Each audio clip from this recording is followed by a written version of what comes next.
What if Naruto fell in love with Devil Angel in the world of DxD? But before we start, if you want more amazing stuff like this, then be sure to subscribe to our channel and like this video.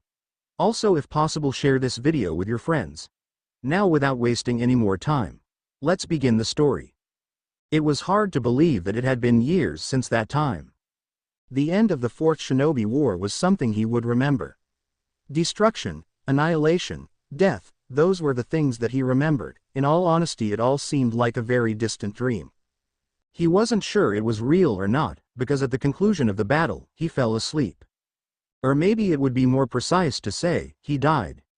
He really wasn't sure. He had been put through the ringer, so he doubted that his body could keep up after all that fighting. No matter how stubborn he was or resilient, a battle of that magnitude would have to take its toll on the body. After all, he had been punched, stabbed, burned, electrocuted, tossed around, buried, drained, ravaged by a space-time technique, smote past tense of smite, and channeled godly amount of power through his body, and many other things. But he wasn't sure what had happened. All he knew is that he entered the world, not through some sort of dimensional travel, but more spiritual. He suspected that while his body must have given out, his soul, as crazy as it might have sounded, left and drifted until it found a suitable host. Apparently as a child he was rather sickly. Doctors that he had been looked by commented that he wouldn't live for long, as morbid as it might sound.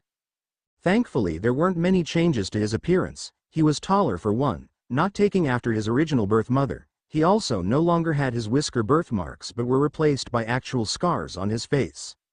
When he first woke up from his sleep, he was understandably panicked. After all, he had just been fighting Tailed Beast, Geto Mazo, Obito Uchiha, Killer Tree that was apparently the source of the shinobi world's powers, a zombie, a revived zombie, a super revived zombie, and then almost dying once, then fighting Jubi Jinchuriki Madara, and then Kagaya, and well, it was a cluster of a mess. Damn Sasuke, damn him to hell. Of course, he wasn't expecting to wake up in an abandoned laboratory with dead bodies with children in cells, most of them dead.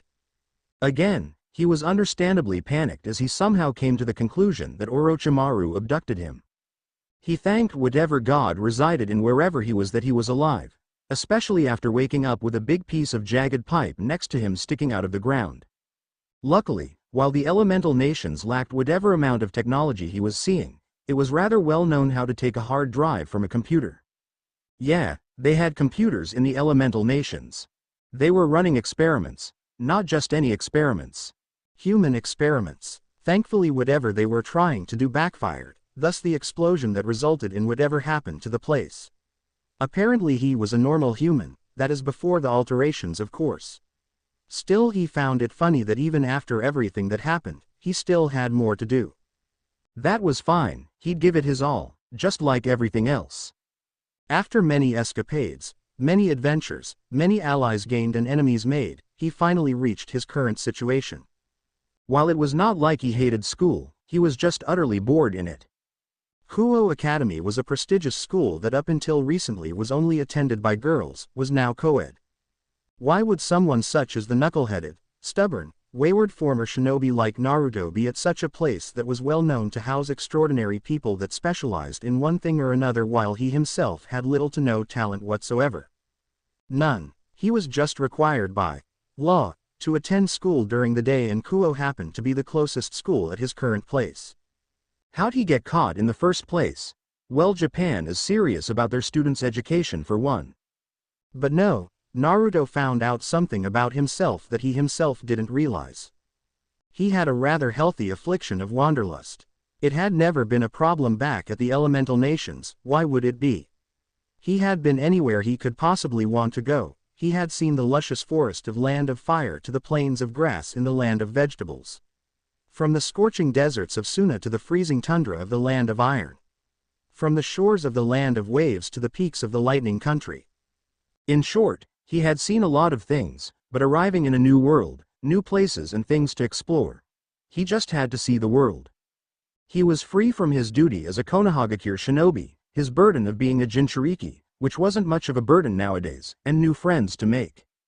At the moment, he was serving some downtime from his usual adventures, that and it was imposed punishment for having been caught by the freaking police of all people.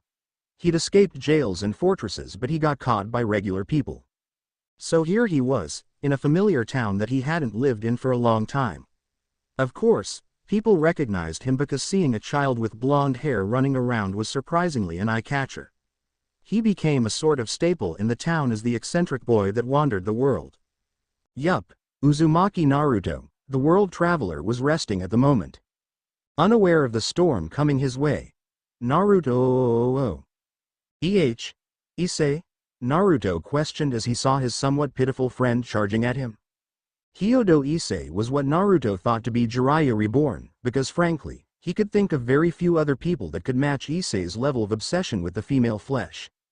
Issei was a character that was fairly well known at school for being rather despicable waste of trash, along with his friends, as they spent most of their free time fantasizing, peeking, reading all things that suited their taste in public. They weren't popular, they were despised by the female gender. Naruto had known Issei for only a few weeks, and while the boy was absolutely jealous that Naruto's name hadn't been dragged through the mud as he was hoping it would be, as he didn't like the new, Bishonen-looking, transfer student, but Naruto had been nothing but civil with him, and if he didn't return it then he'd be a sort of friendship had been born, despite the rather big difference in goals. Though Naruto would have to admit that for some reason, there had to be a very open pervert in his life for God know why. There was Kakashi, then Jiraiya, and then Killer Bee with his dream for a big-breasted woman. He could never escape being associated with people like them. Did what? Naruto asked. I got a girlfriend. Issei cheered, rather cried in joy at the proclamation. Impossible. The opai-obsessed Issei got a girlfriend. What about your dream to get a harem? Naruto asked. He was humoring the boy. If he did get a girlfriend, then good for him. If he didn't, then he would either grow out of his harem ending days and settle down a bit, or crash and burn. There was also the possibility that the girlfriend might be into that kind of thing, but that was a long shot. The shocked face on Issei's face showed his sudden realization of his situation. Don't worry. As if that would be enough to stop my dream. Issei cried out. Your eyes are shifting, Issei. Your legs are wobbling too. Kuso. No. My dream won't die. Issei cried out as if his heart was getting ripped out from his body. Well, for now, calm down and enjoy your date. God only knows when you'll get another one. Naruto told his brown-haired friend. Well, if he was honest, Naruto didn't care. He was on vacation, damn it. That's right. For now I should enjoy my my girlfriend's body, Issei proclaimed. He let his true thoughts come out. Naruto commented as he saw Issei pump himself up. Ooh, my time has come, Issei exclaimed, as he took off to what Naruto assumed his home, crying in joy. That guy always has the best reactions. Naruto muttered. In general, perverts always had the most comical expressions whenever expressing themselves. It was kind of refreshing to meet such a rather honest guy. It actually reminded him a lot of himself when he chased after Sakura. He remembered his rather unhealthy obsession with the girl, but that seemed like a long time ago, and there had been many more girls in his life now than there were back then. For some reason he always attracted the crazies though. Next day, Naruto was lying down on the grass trying to catch a few winks of sleep, as he was pretty darn tired for a few reasons, one of them being training, another being a marathon of hack and slash video game grinding. Truly, the world had many forms of entertainment. Then again, he passed most of the time in school sleeping. School, he decided, would always be his weakness. For some reason, institutes that in any way resembled an organized, structured, or in any way ordered seemed to drive him into a deep slumber. But that was fine by him. He was never the type to be a geek. He preferred solving stuff with his fists. Besides, why would a ninja need to know the position of something if thrown at an angle while affected by blank? Just throw the damn thing, and if it misses, then throw more stuff. Of course, that line of thinking didn't improve his image, as he was seen as a troublemaker, which was true, as he couldn't stop himself from setting up a prank every now and again. Thump! Blair! Naruto cried out, holding his stomach as he rolled in pain and coughed every so often. Looking up towards his attacker, he saw long strands of golden blonde hair and red eyes. Already he knew who his attacker was solely because there was only one person that had hair that long and blonde. Still mad? Naruto asked, still coughing slightly, only to receive a nod from the stoic blonde. which was mostly due to the silent treatment he was receiving. "It's not my fault you suck at cooking and almost killed us. Why do you guys always take it out on me?" Naruto cried out, as he ducked a high kick to the face. "Punching bag," the girl muttered. "Just because I can survive whatever you throw at me doesn't mean you have to actually do it. Is it my fault you turned into trigger-happy girl?" Naruto yelled out again at his misfortune and himself. "Only to you," she responded with a slight mirth in her voice. "Only me," she says, tch. "Anyways, why were you cooking anyways? If you were hungry you could have waited a bit longer for me to make some food."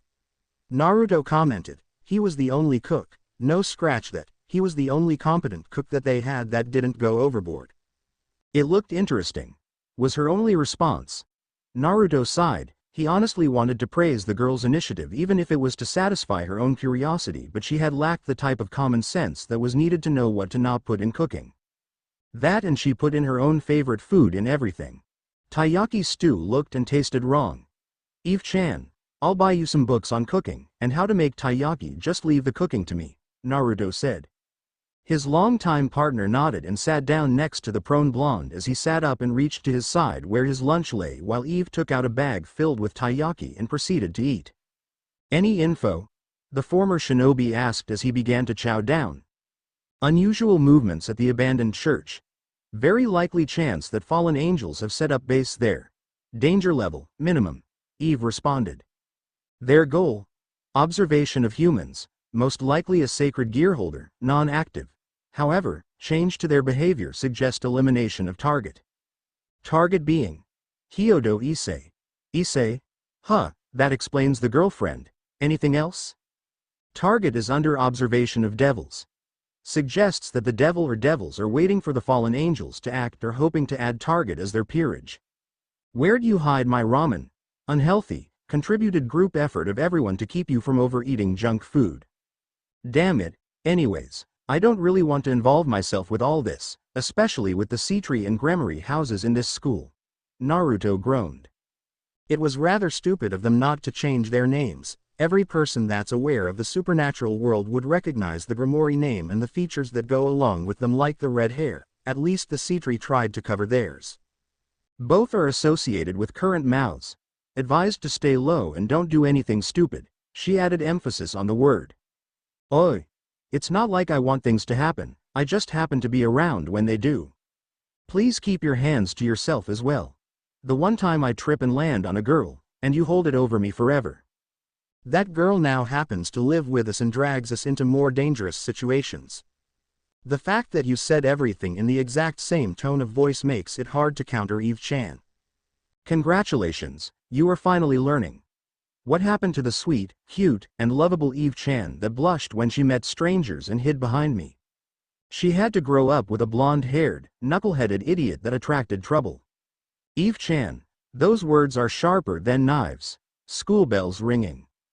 "Ah, time for class." Naruto groaned out. At least it would give him a chance to sleep. "Don't go to sleep in class. Gay, Eve-chan, why do you insist on bringing me down?" Naruto whined. And life continues. Later, Naruto made his way home as he carried groceries home and thought about his current residence.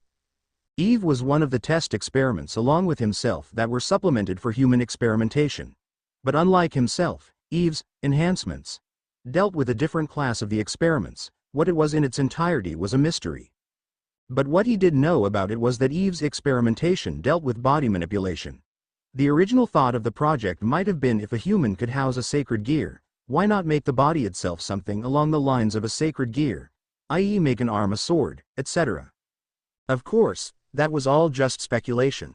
When Naruto found her, she was lying inside a tube, leaking green liquid from a crack. Apparently she had been released from time to time to test her abilities. Her first instincts were to attack. For such a young girl, she was deadly. After that, she realized that there was no one giving her orders, so she followed the only other living human that there was, him. It took a year before he could grab her without a sword almost stabbing him, and longer to get her to lighten up. It was later that they discovered that her body had become an artificial sacred gear. How? They still weren't sure. Since then, they moved from place to place, fighting, saving, and doing whatever the hell they wanted. In one incident, they encountered their second accomplice. "Ya, hello, Na-kun. I'm hungry. Make some cake," a cheerful voice cried out as he opened the door and was promptly tackled to the floor from behind. The aforementioned accomplice was an older woman with purple eyes and long purple hair with a pair of mechanical bunny-like ears on top of her head. She also wore clothing similar to Alice in Wonderland. "Let me get dinner started then, Tabane-chan," Naruto said as he tried to right himself on the ground. Tabane Shinonono. She is a genius of unimaginable levels in all fields she ventures. Math, science, history, physical fitness, technology, she is an unparalleled genius that sought to make her mark on history. That is, until she was condemned and ordered for execution under false pretense, her peers feared her stupidly high potential. Of course, she expected them to send soldiers, tanks and even air strikes, all of them she was ready to take on and go into hiding. She was not expecting to have both fallen angels and devils after her for their own agenda. Despite her effort, and her intelligence, even a giant can be toppled with enough numbers. Fallen angels and devils were an unknown to her, wielded the elements and could fly, that alone should have taken down most people. Tabane wasn't most people, frankly she was one of a kind. As she made an escape with pursuers on her tail, she ran into a pair of people that whether they liked it or not, got dragged into the battle. She followed them ever since. Naruto proclaimed that she was madder than the Hatter. She took it as a compliment. Then they went on to an explanation about what the creatures that attacked her were, why they attacked her and anything else that they could think of. When she heard about sacred gears, that's what sparked her interest. Tabane was originally planning to make a sort of robot that could fly, then develop them into fighting robots she could use like the ones she watched on TV, but once she heard that there were artifacts made by God and she could experiment with them. It was between making flying robots that could shoot lasers or stepping into the domain of God and messing around with the place. Sacred gears won, but she still wanted flying robots with lasers. After all, she was Shinonono Tabane, the best, the most intelligent, the most beautiful, the most amazing. "Tabane, who are you talking to?" Naruto asked from the kitchen. "Nobody, Na-kun, just explaining my own backstory," Tabane yelled. "Stop meta-speaking and come eat," Naruto replied. "Hi, person ever, not to mention the bustiest in the group. Shing, Eve-chan, put those away, it's Tabane, and you know how she is. Die, Eve-chan is being OOC, quick author, change scenes." Tabane cheered. "Tabane, Shinonono Tabane people, may God help us all." Few days later, Issei Hyodo was afraid that he had finally cracked. It had started a few days ago when a super hot and busty girl asked him to be his boyfriend. One look at her breast and he just had to agree. He would have accepted anyway, but the magnificent breasts she had were a bonus. A very good bonus. It was a sign from God. For him, who was hated by the general populace of girls, that he managed to get a girlfriend. A miracle. He was a man amongst men in school, proudly showing his girlfriend to his friends, showing them that he has ascended from beings like them. He was the envy of the non-popular boys in school. It was actually pretty hard to get a girlfriend in Kuo Academy, because of the major difference in gender in school. What may have seemed like a paradise for boys was actually a trap. After all, if a boy was seen doing something girls disapproved of, the whole population of girls would spread it around, most likely ruining the chances of a relationship. Truly, the power of gossip was strong. Of course there were exceptions to it, for instance Yuto Kiba. "That damn handsome," even now, he screamed in his head. Yuto Kiba was popular. Why? For one thing, he had looks. He had that Bishonen look that could make many girls give him more than a second glance. Truly, what counts more than anything else when looking for a life partner is their looks. One doesn't just look at a person and immediately know, oh, that person is nice, I should totally get with them. No. Looks is what sparks the initial interest in a person. Kiba also had grades to go along with those looks as well as a personality to go with it. Truly, one could describe Yuto Kiba as a modern-day knight. Anyways, he was looking forward to his date with his girlfriend Yuma, and he honestly thought he did damn well for his first date. Everything was going as he pictured it until Yuma said a certain 5 words. "Will you die for me?" He didn't remember much else besides her transforming into a super sexy cosplay girl. He swore that the transformation sequence was longer than it should have been, but he didn't care. He was looking at her breast the whole time honestly. Then he died, it was as simple as that. The girl that he went out with stabbed him with a spear made of light. All he remembered after that was red. He wasn't sure what it was. It could have been his blood, or maybe he was hallucinating, but all he knew is that he was dying. Then, he woke up. He was confused. It may have been a dream. It may have been a horrible dream and everything went fine. That was until nobody he had talked to remembered a girl by the name Amano Yuma. He might have bought that it might have been a prank, but pranks don't end with him dying, and if it was a dream, he wouldn't have died like that, it would have been smashed against the heavenly pillows known as breast. Now he was at the place where he apparently died.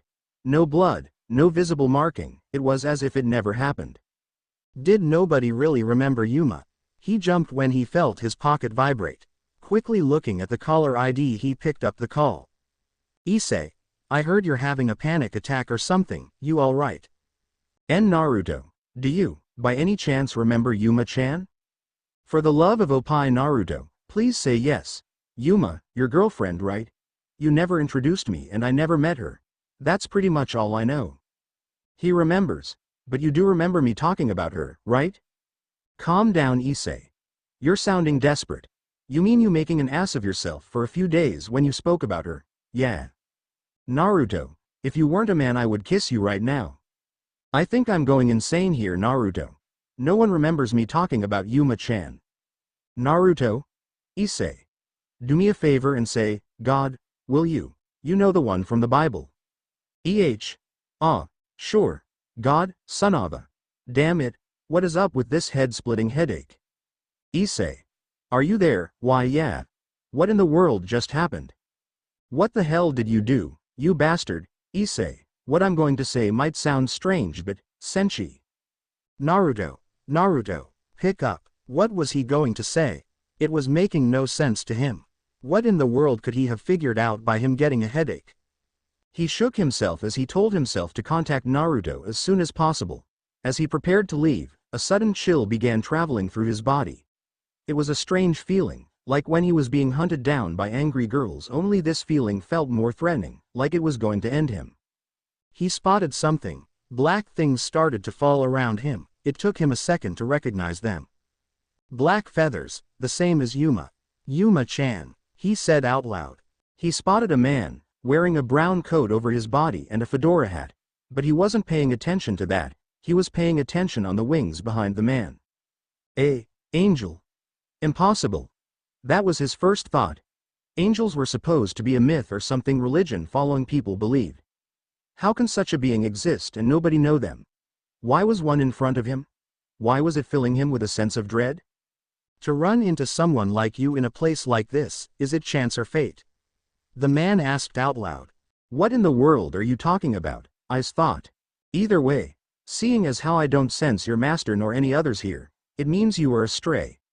Therefore I must eliminate you. The man said, as a spear of what seemed to be blue light formed in his hand. What in the world is going on? Issei cried out. With Naruto. Damn it. Tabane. Naruto yelled. He hoped it was something else, maybe even amnesia, but the quickest way to prove that one was from at least one of the factions was to say one word. Already on it, Na-kun. Tabane's super awesome spy satellite go. Tabane cheered as her fingers rapidly tapped on the keyboard. As much as Eve hated to admit it, the money that she and Naruto had saved was well invested on Tabane was put to good use. One could refer to her as a delusional megalomaniac and they'd most likely be right, but Tabane knew what she was doing and did it well. It looks like that devil girl with the huge oppai arrived. Tabane said cheerfully. Eve ignored the indirect jab at her own chest. They weren't small, but for some reason, there were exceptional number of girls in school that had big breasts in school. She could make them bigger, but it was a matter of pride. Besides, they got in the way when she fought.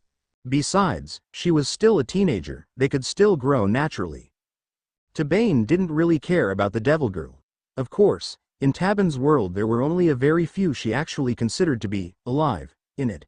Her mentality was that she didn't care for anyone else besides the people she cared about, the rest were just there, like ants no one cared about. So Issei did become a devil, great. Naruto sighed.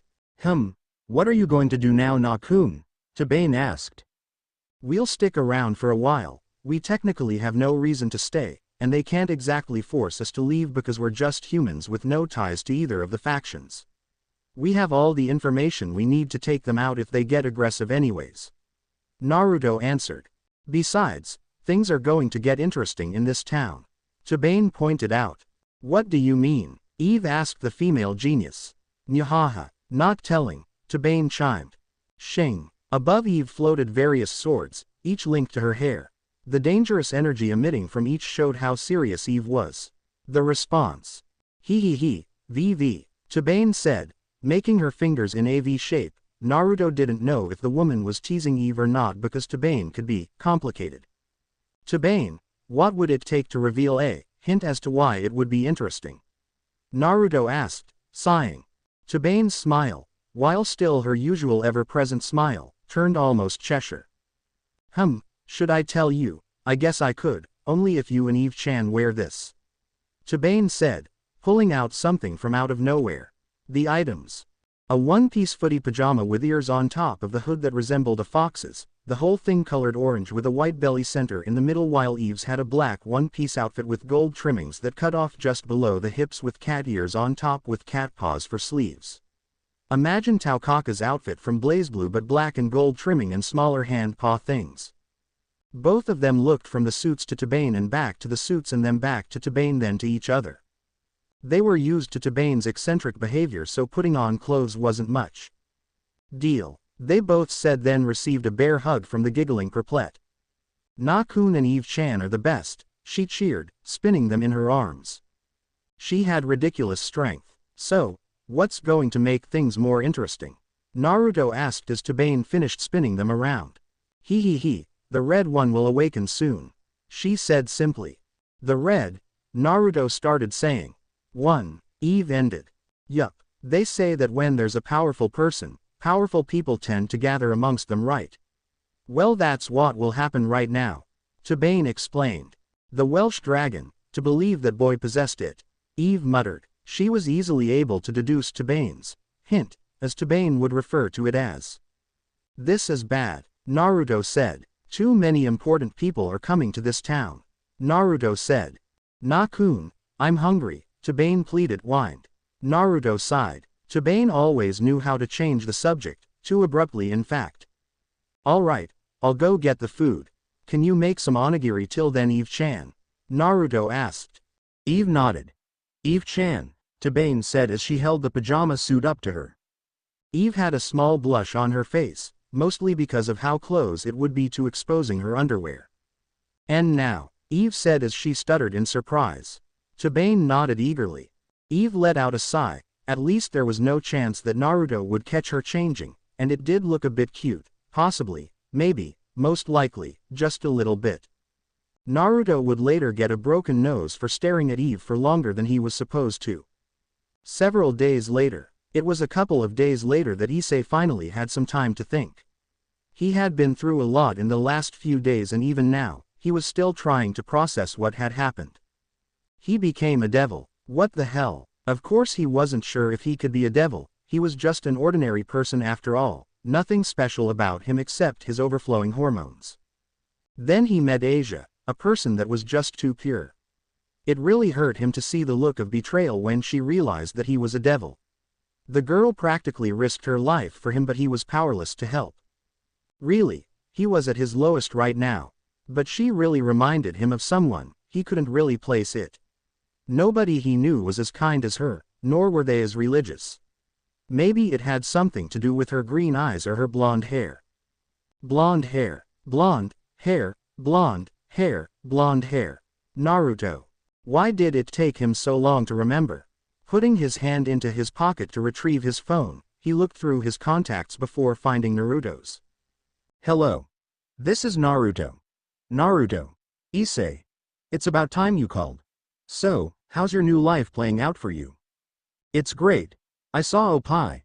I even got to feel them on my back. How do you know that I died? As much as she tries and hide it, the Gremory name is rather well known amongst devils and the church. It's easy to get that information. So is there anything you need? What do you mean? Issei, despite us being friends, you rarely call me without having a reason. So what is it? It slipped his mind honestly. The only reason he called Naruto now was only because of impulse. Listen Issei, while right now you're pretty new at the whole devil thing. You will undoubtedly be dragged into something bigger. Your sacred gear practically assures that.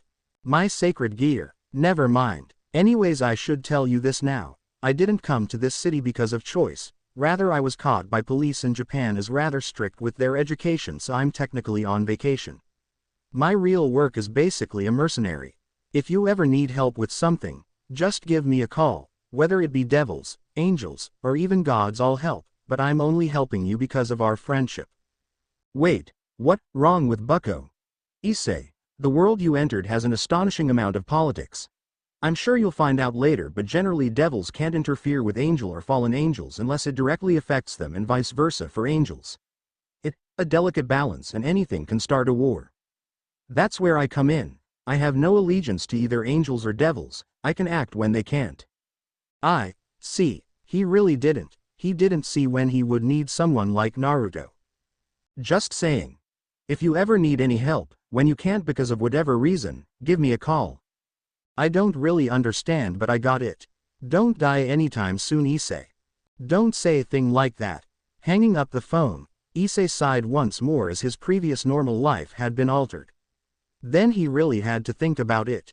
His average life with porn mags or his devil life with danger, a rather liberal bucho when it came to clothes, and one day a harem of his own, which one? Viva la devil life, Issei-san, He turned around and saw the figure of his present woes. Asia. There was a lot of tension between them, and a bit of the sexual kind from the devil boy, which was pretty much one-sided. Later. Slap. How many times must I tell you? No means no. You must forget about her. You are now a member of the Grimoire clan, Rias said as she settled her hands on her hips. Issei held his cheeks onto his reddened cheeks. After his call with Naruto, he ran into Asia. Even though they were enemies, Issei couldn't bring himself to think that way about the nun. After learning of the blonde's story, he set out to make the girl happy, and he succeeded in that. Just when Asia finally managed to get a friend, Yuma, or rather Rainier, the fallen angel that killed him, showed up and took Asia. He was powerless once more. Now he was back at the club room where he asked his senpai, master, for help to save Asia, but the end result was not what he hoped for. Why did he get a sacred gear if he could not help someone in need? Why did he get turned into a devil and remained powerless? He hoped that with the sacred gear, he would finally have a place to belong. A place where he can be someone that his old life would not. He wanted to the hero. The hero that could save the girl and have people depending on him, and yet he couldn't help a single person. How pathetic. There was no way that he could forget about Asia, not after spending the day with her. But what could he do? He was just one person. If he was sure that he could do it himself, he would go, but if he went by himself, then all that would happen would be he would die and Asia would still suffer.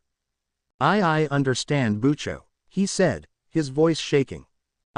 You do, Rias said, surprised. She expected him to fight her in this.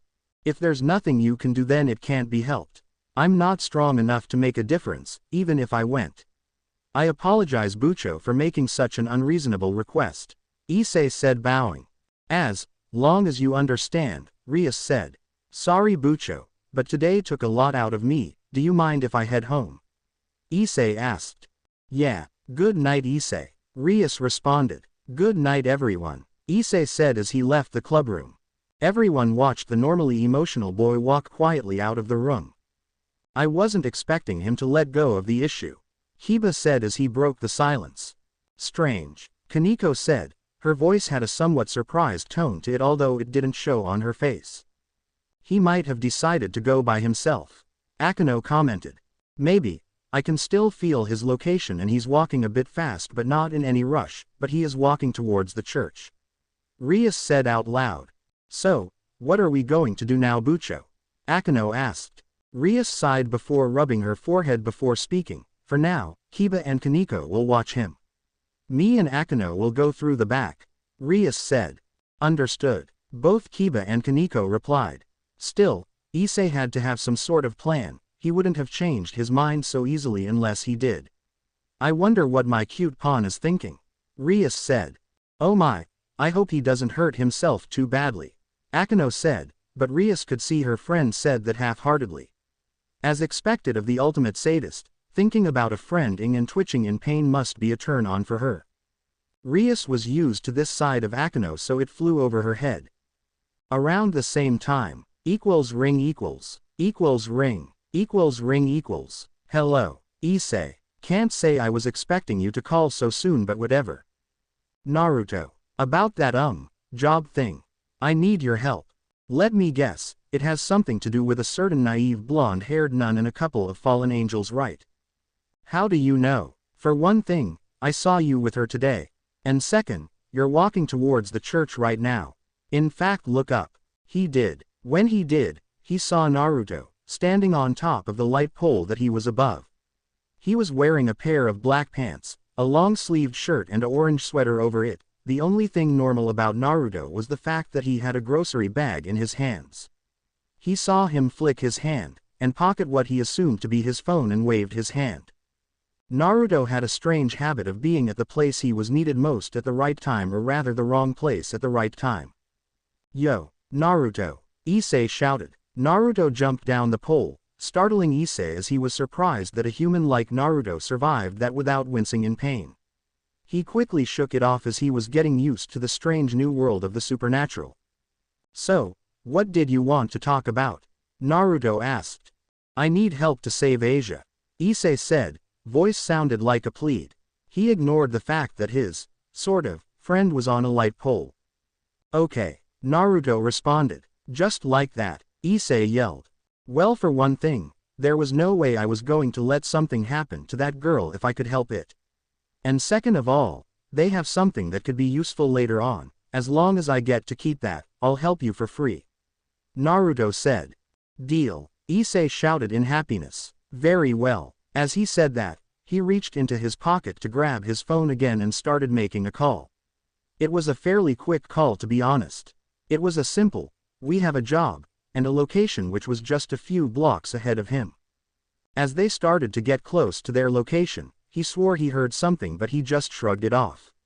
When they finally stopped, Issei didn't expect a rocket shaped like a carrot, to land in front of them. What the hell? Issei shouted. He was doing that a lot these days. It's my partner. She can be a bit off. Naruto explained. He looked pained as he said it. A bit, Issei repeated. Who takes a rocket on a ride to a location? Na-kun, I'm here. Issei heard. Holy shit. Issei mumbled as he saw the bust of the owner's voice jiggle as she stepped out of the propelled vehicle. The happy-go-lucky look with the smoking body and the fact that she was cosplaying as a bunny with a Alice in Wonderland twist made her look hot, yet it was somehow conservative. Actually, the only thing that made her look hot was the low cut on the neckline and her busty figure. The other one wore a very short dress with black belts tied on her legs with arm sleeves on her hands tied with more belts with a cape-like cloth on her waist, and she had a four-pointed figure on top of her chest which revealed a bit of flesh. Overall, the girl looked sexy and dangerous, the kind of sexy and dangerous that any man would gladly take her abuse just to be able to be touched by her. That was what Issei thought, at least.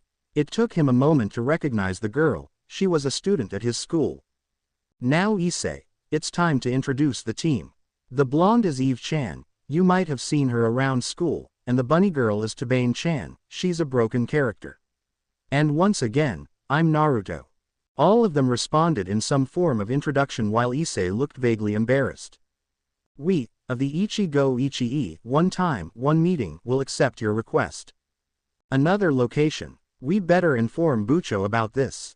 Yuto muttered as he watched the meeting with Issei. New friends.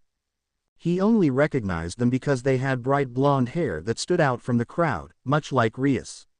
It was actually a surprise that they were actually involved in the supernatural world, seeing as how the male blonde was very laid back while the female blonde preferred to read at the library, as everyone in school knew.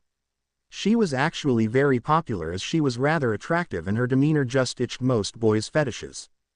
He couldn't help but ponder, when did Issei have the time to get to know them, as he hadn't involved himself enough to even have contacts yet. They're human, muttered Kaneko. keeping her voice down as to not be overheard. She informed her comrade in arms as to their species. Her voice did not reveal much, but she was surprised that 3 people managed to sneak up on them so unexpectedly, and they were so close to them already. She had to wonder if they had an ulterior motive. Really? Kiba replied curiously. It was strange to see a regular human get involved with the supernatural that was not part of the Vatican. He narrowed his eyes in suspicion. He thought that they might have been simple, problem children, that were around now and then, but he never suspected they were a part of the supernatural world. It somewhat irked him to know that there was someone that could fool him like that. Kaneko nodded, keeping her gaze on the new group. She really didn't care if there were humans involved. As long as they weren't a threat, they weren't worth her time. They were just human after all. Besides the ones in school, she never had an opinion on them to begin with. Occult Research Club.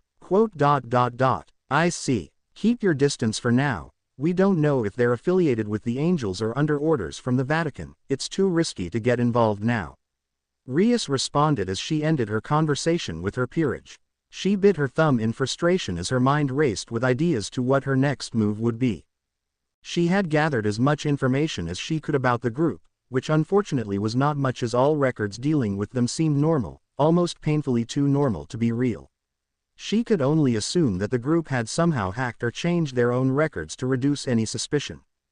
It really vexed her. She had looked into them when they joined the school. It wasn't anything special, just a delinquent that avoided school and an antisocial girl that preferred to read than interact with others. While it did raise alarms in her head, after watching them for a while, there was not anything special about them. Apparently she was wrong. Bucho, are you all right? Called her best friend, Akano. I'm fine, but this is quite a problem we have here. Rias responded. I hope Kiba-kun and Kaneko-chan don't do anything reckless. Akano said, placing a hand on her cheek. I'm more concerned with how they managed to evade us. Rias said. We didn't exactly make the most detailed search, Bucho. There was nothing unusual besides their quirks, and since they do know about us, it's only safe to assume that they know how to hide from us. Akano reasoned. I suppose so, Rias answered. She could see many reasons why someone would try and hide, but right now all she could do was watch. If she did try to interfere, it could result in lighting the powder keg to another war between the factions, and while she cared about her peerage, she wasn't supporting the start of a new war either. She'd still interfere, but that would be to grab Issei and retreat. It might hurt her pride and ruin her trust from Issei, but she may not have a choice in the matter. Near the church. So, what exactly do you guys do? Issei asked. Watching the new group calmly walk toward the church, he suppressed a slight wince as he approached. He knew places like the church would cause pain, but he wasn't aware of how much. Whatever we feel like, Naruto responded. His other group members chose to ignore the conversation as Eve wasn't much for socializing and Tabane didn't consider him interesting enough. What do you mean? Issei asked. We might be mercenaries, but we don't take missions or quests or whatever you call them with the highest bidder. We only take jobs that benefit either us or the world, which is rather low considering that we mostly do things to prevent its end. Naruto explained. What? You stopped an apocalypse? Issei yelled. There's at least one every year. Eve said, her voice flat. But Na-kun, it's so much fun. Tabane cheered, clasping her hands and moving left to right, countering the point they were trying to make. Anyways, what's up with the call? A devil helping a nun is kind of weird, you know. I doubt your king was okay with this. Naruto said. Issei winced when Naruto said that. He had left without telling them anything. I sort of didn't tell them. Is that bad? Issei asked. It depends. Naruto said. What do you mean? Issei asked. Rias Grimori, or rather the Grimori family, is rather fond of their peerage, preferring to think of them as family. Your actions today might cause various consequences, such as you being labeled a stray devil. It might damage her standing in the devil community, or it might cause any trust built up till now to shatter. Keep in mind these are merely speculations. Eve pointed out. Issei gulped and let out a loud groan. I keep causing a bunch of trouble for everyone. Issei responded dejectedly. Naruto shrugged. Everything we do troubles somebody else, even if we don't know it. Like your peeping on the kendo girls at school. It takes time away from their training, might have ruined their sense of safety in school. The only thing you have to remember is to try to make it up to them, no matter how hard it takes. Issei gave a firm nod. You're right. I might be bothering Bucho, but if I can't save Asia, then I don't deserve to look at Buku's breast or call myself a man. It's always with the breast with you, isn't it? Naruto retorted. Chichiryu is funny, Tabane said. He's not bad, still deserves to die. Eve said, not bothering to make eye contact, ignoring the imaginary arrows piercing Issei.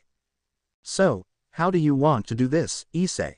Naruto said as they arrived at the church doors. This screams out a trap. It's a trap, Na-kun. Let's blow it away. Tabane cheered at her rabbit ears moved.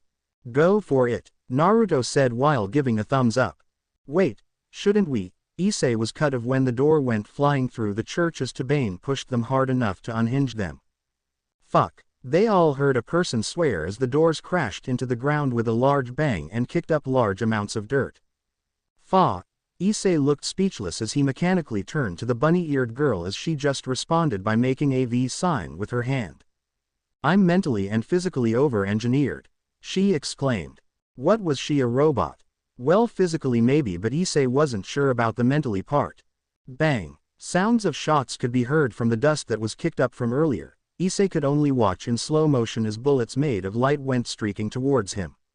He remembered the holy-based bullets and the holy sword that caused him so much pain before. His instincts were telling him to dodge, but his body wouldn't react in time. Thwack. Just as they got close, they were blocked by blades. However, they were unusual blades, not because they popped out of nowhere as he was already used to that thanks to Kiba's sacred gear. They were unusual because the handle of the blades seemed to be composed of some golden threading which lead back to Naruto's companion. Rather, they came from her hair. Hair. Did her hair just turn into swords? Issei asked out loud. Damn it, I was hoping to take out that shitty devil first, but I gotta deal with some dirty devil lovers first. A voice called out from the dust cloud. Issei recognized it as Freed, or rather the psycho priest that stabbed him. Freed. Issei cried out. Where's Asia? Freed made a face while picking his ear. That nun. She's in the back. Shame she's about to die. She would have made an excellent fuck, but oh well. I'm sure I can think of something to do with the corpse, like cut off all the limbs. He grinned widely as he seemed to derive pleasure from the thought. You bastard. Let Asia go. Issei cried out, his arm shifting to a red gauntlet with a green gem on it. Why would I listen to what a shitty devil has to say? Freed retorted, brandishing his holy sword and gun. Now which one of you sons of S and whores busted the door? Ah, that was me. Tabane waved her hands back and forth eagerly. I'm gonna freaking slaughter you, ya devil loving. Freed said as he aimed the gun at Tabane. Damn. Find some cover. Issei yelled out as he proceeded to dive towards the rows of benches. It didn't take him long to figure out that he was the only one that actually hid. Guys, there's a guy with a gun. Shouldn't we, I don't know, find some cover? Nah. Looks like he's got it out for Tabane-chan. She can take care of herself. Rather, I hope she doesn't blow up the church.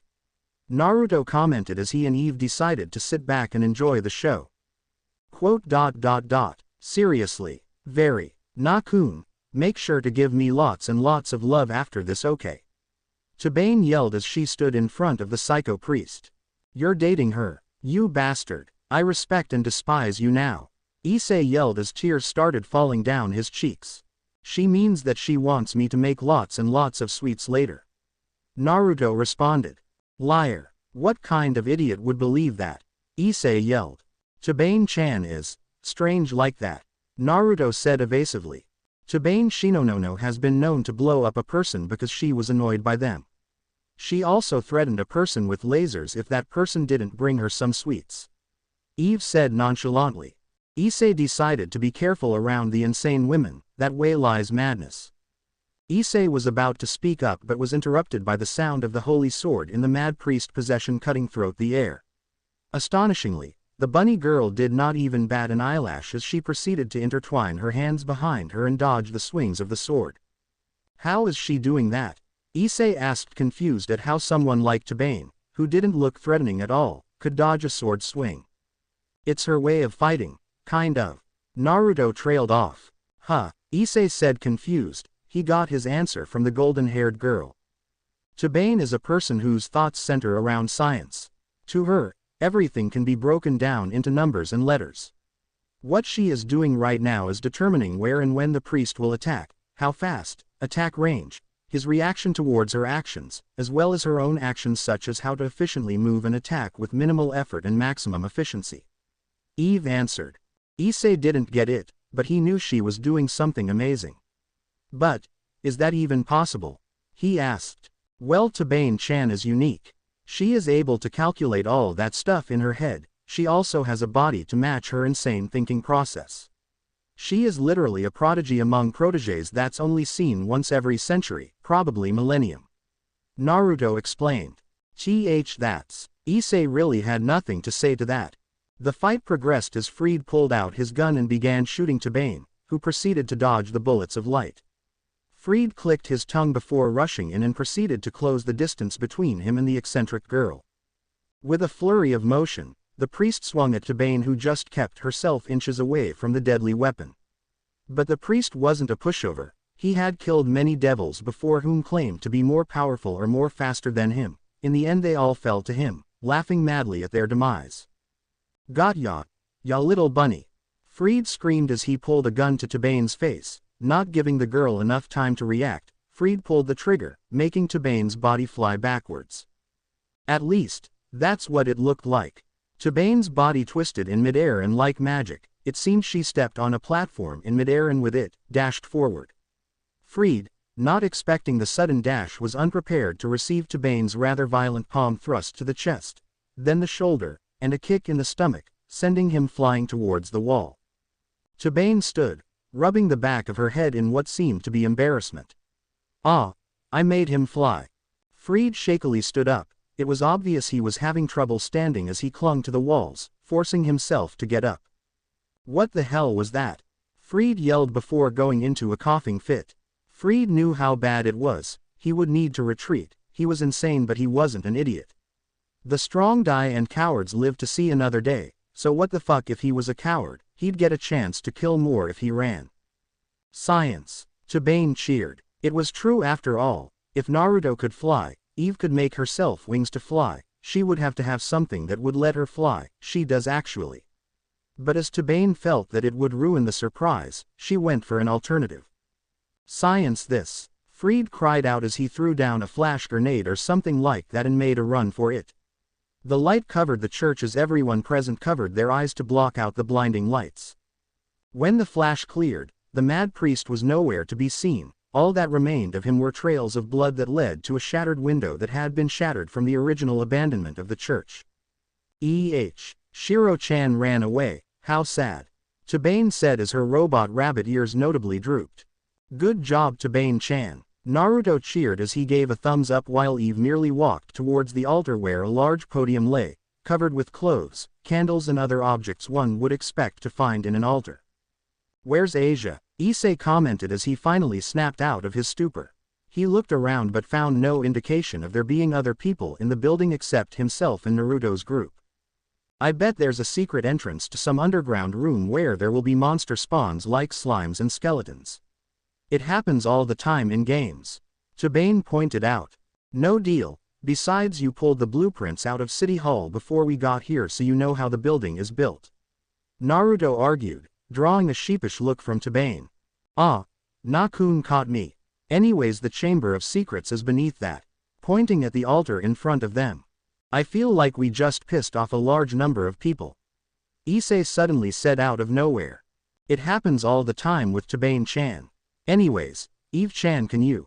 Naruto asked his golden-haired companion, who nodded in response. He would never ask Tabane to do something so delicate. The front door thing was an exception because Issei needed to see his employees in action, so to speak. Eve's hair started to stand up by itself as it started to form two separate clusters of hair before they started taking on a steel-like property. As they did so, her hair started to turn into an oversized glove with spikes around it. The hair glove opened and closed its hands as it reached for the altar and with a simple tug, lifted it and gently moved it to the side. Stairs. Is Asia down there? Issei asked, looking down at a pathway of stairs that undoubtedly led to somewhere important. Most likely. Though I can feel a lot of life signs down there. They're human though, so they'll most likely be stray exorcist. But that's not all we have to worry about, Naruto said as he turned to another direction. Fallen angels are approaching, Naruto said. It must be that Donna something guy and that other busty fallen angel. Why are they so far? Issei asked. They were most likely securing the perimeter. Whatever these fallen angels are doing, they were probably hoping to keep it a secret. I assume they are coming back because they realized that whoever they were expecting would not show up and that their enemies just proceeded to walk through the front entrance. Eve responded in monotone. How would they know that? Issei asked. They heard the door crash. Eve replied. Tabane responded by showing her signature V signs with her fingers and twitching robot rabbit ears. So, who's staying? Naruto cut in before Eve started to threaten to cut Tabane into cubes. The silence lasted for what seemed like hours, but it was only 3 seconds. Jan Ken Pon. All three of them cried out at the same time as they repeated the same action various times. Issei stood at the side just gawking at the weird group that was even stranger than his own. Granted, he barely knew them at the moment, but he did have an emotionless girl, a Bishonen, a sadistic Nadeshiko, and a rich Uho-sama. But these guys were just one bolt away from a nut house. Yada. A cry of triumph interrupted his thoughts as he saw Naruto jumping, pumping his fist as he did. His partner's reactions were a pout from the bunny girl and a twitching eyebrow from the blonde goth-like girl. Alright, me and Issei are going down while you two take care of the fallen angels. Let's go, Issei, Naruto yelled as he walked toward the stairs. Issei would have questioned if there was a plan, but right now Asia was in trouble and getting to her as soon as possible was most important. Osu, Issei cried out as he followed the blonde. Tabane proceeded to sit down on a destroyed pillar and started to kick her feet back and forth and humming to herself while Eve proceeded to lean against one of the wall and wait for their enemies to come. Will you be ready on time? Eve asked, breaking the silence between them. Tabane gave a big smile before responding. Now Eve-chan, never underestimate the great Tabane. Super genius extraordinaire. After all, science isn't limited to just machines and wires after all.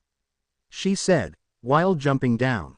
Like before, the air distorted at the sole of her feet before she jumped from that spot and stepped once more on empty air, the same process repeating over and over. Magic is also science after all. Eve stayed silent as she looked at her ally. She might dislike Tabane because of her attitude, she might dislike her because of her morals, she might dislike her because of her apathy towards everything that didn't concern her, but besides, as the woman who usurped God's system, I'm on a completely different level. I'm secret final boss material after all. Clouds above blotted the moon, shrouding the church and enveloping it in darkness. In that darkness, an eerie light shined from Tabane's body. Those objects, located on her body, were not made by devils, nor were they made by angels, nor even God.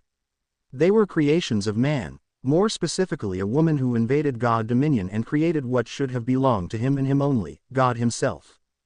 Sacred gears. Eve once more reminded herself. Tabane Shinonono was a person that was wanted by all three factions, and she was dangerous enough to warrant that. Yup, I did it. I finally did a crossover with this. I would have done it sooner, but my computer is really crapping out on me. This computer is more than 14 years old, the battery is gone, buttons hardly work, and my drivers are malfunctioning. Damn. Anyways, I did this out of boredom, honestly it's nothing serious. Just trying to clean the rust out of my writing since I haven't done any in more than a year. Now, as for my choices to bring into Naruto's team, I will explain. Eve Yami to love Ru, 1 for the fact that she is awesome, this is my fanboy speaking. But on a serious note, I thought that I could honestly fit her well into the story. Her abilities, while may seem a bit overkill, are rather decent in the verse they are in. But she doesn't have anything beyond that until I know what her darkness ability is from the manga. Overall she can be classified as a knight, but with a rather versatile array of weapons and shields as well as some animal transformations, i.e. wings and such. Revise equals her darkness ability is op, but I can easily work it into the fanfic, Eki Yami-chan. Wasn't expecting that. Tabane Infinite Stratus, I needed a crazy scientist. It was as simple as that. I kind of got it in my head that since Azazel had a hobby of researching sacred gear, and with Tabane's endless pursuit of knowledge or whatever it is, I thought she would be a great addition. Also, it's because Naruto is not part of any faction, no devil, angel, fallen angel or hero faction. If there is one he would be in the human faction. That's mostly why I brought Tabane on this. With years of work on both angel and devil side on sacred gear, I needed someone that could realistically catch up with both sides. Anyways, I hope this inspired some people. Future characters maybe. Otherness. Toru Majutsu no Index, Odin's illegitimate child with a mortal that he was too drunk to remember or something. She would be there because frankly, there needed to be a completely op character that could take on the real big badasses. Don't get me wrong, Naruto could take on the strongest, but frankly he wouldn't have the firepower to compete with those country-destroying attacks. I always got the feeling that Naruto was always more of a one-hit KO with one specific target. Otherness however won't be that much involved in everything else, as her main reason for sticking around is to make Naruto's life miserable with misunderstandings. Yes, she will be trolling Naruto. Why? 'Cause she's a sore loser and enjoys looking at his shocked, horrified, stupid-looking face. Yes, she will be one of those types, as in types. Iruka Shield.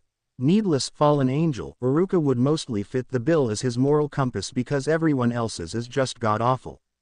The reason she would be the moral compass deals with her story in the DxD universe. She believes that she needs Naruto as he is to fulfill his goals, and as a result hers also. Her position would most likely be as Naruto's guard, as she sees him as the most important part of their group and her own feelings for him. As a fallen angel she is attracted to Naruto for his power, as well as his ideals. However, she makes sure that Naruto does not fall to either despair, power or anything that could change him. Now, if anyone is tempted to adopt this story, just PM me and I'll give you what I had planned for characters and plot. Aku is out. Oh, I also want to add a few omakes just for fun, no impact on the story. Omake 1. I won't lose, especially to a fake Miko. A voice of a teenage girl yelled. The teenage girl had long green hair and dark green eyes. She wore a blue and white outfit, somewhat similar to the Miko wannabe across her sleeveless shoulders with blue polka dots and strips covering the blue areas. She also had a snake-shaped accessory on her hair as well as a hair clip shaped like frog's head. Her name is Kochiya Sane, Miko of the Moriya Shrine. Across her, the more traditionally dressed Miko, Akano Himehime looked amused, but her body was tense. She had never expected to be confronted with a Miko. She could somewhat see the girl's point because it was more cosplay than anything else when compared to the girl in front of her. But as the fight progressed, she found herself being pushed back into a corner. Her powers over wind overpowered her lightning, and despite using other magics such as fire and water, they were quickly snuffed out and turned against her. While she was skilled in magic, besides lightning the rest weren't practical. Even with Rias and her friends helping, they all found themselves being trapped, held down by the girl's divine power. Even Issei, despite holding a Longinus-level sacred gear, was very vulnerable to the Blue Miko's divine powers. The girl was relentless and smart despite her eccentricity, taking out Issei before he could get stronger. Rias herself was pinned by a small girl with a frog-like eyes on top of her hat, and Kiba and Kaneko were fighting a purple-haired woman who looked amused at their attempts. Asia herself could not do anything because she had no offensive abilities, and her attempts to heal Issei were met with warning shots from the other opponents. She shifted her eyes to the Ichigo Ichii group as they looked at them with an amused and entertained gleam in their eyes. As much as she hated to admit it, they were outclassed. Truly, the Ichigo Ichii group is a group to be feared. For a human to push them so much and to the extent she did. How frightening. Era, this match isn't over yet, Akano replied. That may be, but I won't give up until the Moriya Shrine lays its foundation on this land. Sane stated as more wind began to surge around her. Very well, Akano replied as she readied herself for whatever attack the Miko might have for her. The idea was to give Akano something of a rival. Omake 2. You must be Uzumaki Naruto, of Ichigo Ichii. I've heard a lot about you from Rias. I'm Serzech Lucifer and this is my wife, Graphia Lucifuge. The man with red hair greeted Naruto as he waved his hand towards his wife, who was apparently wearing a maid outfit. She was beautiful, no doubt, but he found his current predicament amusing. Good evening. The maid bowed. Naruto tried. He really did, but the similarities were just too much. He ended up laughing. Both Surzech and Graphia looked at the boy with frowns. Sorry, it's kind of scary how ironic this is. I never thought I would meet you of all people, and in such a position too. Naruto explained. What do you mean? Surzech asked. Naruto took a deep breath to calm down before he started to explain, but not before flipping his phone and sending a text to a certain someone. You see, a while back, I ran into a particular madman that was trying to make himself an army. Of course, nobody followed him because he was crazy, but he was a genius at what he did, and that attracted enough attention from the scientific world to support him. His knowledge on genetics, DNA activation and cloning, to name a few. Naruto said. As they heard the boy talk, they couldn't suppress the feeling of dread encroaching on them. He wanted an army, so he went after the most strongest and most smartest people he knew, whether they be man, devil, angel or yokai. Although he could not replicate their races, he had advanced enough to give life to a human version of them. For example, if the DNA was from a devil, it would become human DNA. Truly, the absence of God must have allowed such a thing to happen. He only succeeded once, by adding his own genetic material to the genetic material of a certain devil. All he needed was a strand of hair, and that was it. They heard knocking on the door, making both devils jump a bit as they were sucked into the story. Come in, Naruto said. The door swung open only to reveal a silver-haired, blue-eyed teenage girl. Braids framed her face as they draped over her shoulders with ribbons at the end of them. She wore a maid outfit, blue outfit with an apron that ended with her skirt. Her headpiece sat on her hair, completing the image. Meet Sakuya Izayoi, the perfect and elegant maid of Ichigo Ichii and your daughter of sorts. Naruto said, as he watched the reaction of Surzech Lucifer and Graphia Lucifuge, the Maoan ultimate queen of the underworld, more specifically the ultimate queens. A pleasure to meet you. Sakuya responded, not even batting an eye at the other maid that could pass as her own mother. The end. Now we will see you in the next video.